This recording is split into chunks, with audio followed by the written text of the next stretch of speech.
Wygląd skorupki mówi wiele. Skorupka jajka zapewnia wnętrzu ochronę i sprawia, że białko znajdujące się wewnątrz jest stabilne. Niestety istnieją mikroby, które, jeżeli wystąpią odpowiednie warunki, mają zdolność wniknięcia w skorupkę. Dlatego właśnie tak ważna jest umiejętność rozpoznawania wyglądu skorupki, jej struktury i faktury. Zagnieżdżają się i mnożą w żółtku. Świeże jajko ma mocną skorupkę bez plam i odbarwień. Jeśli zauważysz pęknięcie lub wgniecenie, lepiej nie kupuj ani nie jedz tego jajka. Cienka i miękka skorupka oznacza, że zanieczyszczenia mogły łatwiej wniknąć do wnętrza. Jajka o miękkich skorupkach psują się szybciej. Chalaza i białko. Dobrym sposobem na rozpoznanie świeżości jajka jest zwrócenie uwagi na stan chalazy. Chalaza to biaława struktura, która utrzymuje żółtko w centrum białka.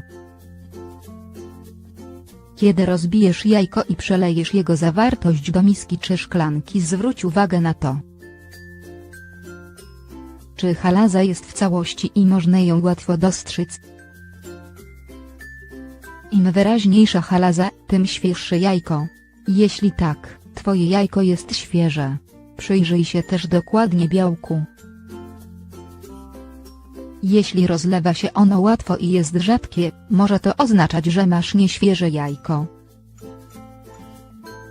Problem ze sprawdzaniem świeżości jajka poprzez obserwację chalazy i białka polega na tym, że takie jajko trzeba najpierw rozbić.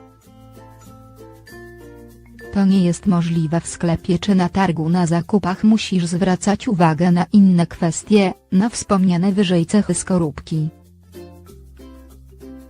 Zwróć uwagę na żółtko. Kolejnym elementem, na który powinnaś zwrócić uwagę, jest żółtko, jeśli jajko jest świeże. Żółtko powinno być zwarte i powinno trzymać się białka. Poruszaj miską, aby zobaczyć, czy żółtko się rozlewa i łatwo oddziela od białka. Jeśli przy najmniejszym poruszeniu naczyniem żółtko się rozleje i będzie pływało w białku, bardzo możliwe, że trafiłaś na nieświeże jajko. Jeżeli natomiast żółtko ma jednolity kolor, jest jędrne i nie rozlewa się, jajko jest świeże. Nieregularności w białku czy żółtku mogą wskazywać na zanieczyszczenie jajka lub oznaczać, że jajko jest po prostu stare. Inne oznaki zdradzające nieświeże jajko. Zapach jajka jest niezawodnym sposobem na sprawdzenie jego świeżości. Jeśli po rozbiciu skorupki poczujesz zapach zepsucia i zgnilizny. Test ze szklanką wody. Aby sprawdzić świeżość jajka, potrzebujesz jedynie średniej wielkości szklanki wypełnionej wodą. Natychmiast wyrzuć jajko.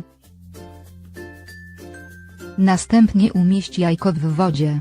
Napełnij ją prawie maksymalnie. Nieświeże jajko natomiast będzie się unosiło w wodzie. Jeśli zatonie, jest świeże. Spożycie nieświeżego jajka może być niebezpieczne dla zdrowia. Może nie nadawać się do zjedzenia. Czy jedzenie jajek jest niebezpieczne? W sierpniu 2017 w Holandii wybuchł skandal związany z zanieczyszczeniem jajek na szeroką skalę fipronilem. Na szczęście dzięki ostrożności odpowiednich osób jajka te nie zostały wyeksportowane do wszystkich krajów Europy, czyli środkiem owadobójczym. Kolejnym zagrożeniem jest salmonella. Ten patogen może przeniknąć do wnętrza jajka i namnażać się w żółtku. Dlatego odradzamy spożywanie jajek na surowo, jeśli nie pochodzą z pewnego źródła.